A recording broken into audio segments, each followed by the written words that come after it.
Satrio ngesat nafsu nan rio iso me perhawo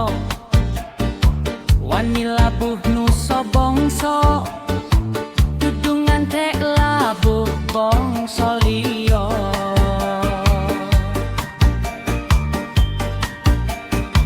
watak jiwa satrio dadi watake trah Jawa lan wong Jawa sinebut wong Jawa lamun wus kanggonan sifat watak jiwa satrio Jawa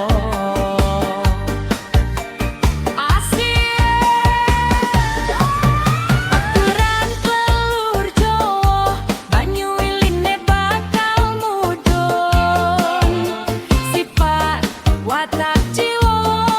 satrio diwarisne turun temurun marang keturunane trah Jawa jiwa satrio Jawa wis manjing ana jiwa keturunan wong Jawa dudu kasta dudu marga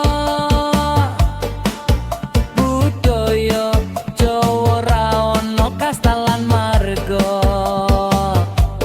wong Jawa kabeh sedulur wangsa Jawa bangsa Jawa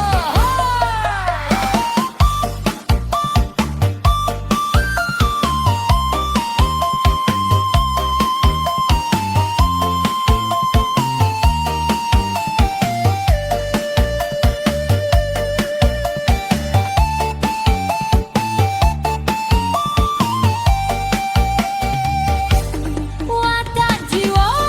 satrio Jawa kudu bisa dadi tulodo yen lemes bisa kanggo tali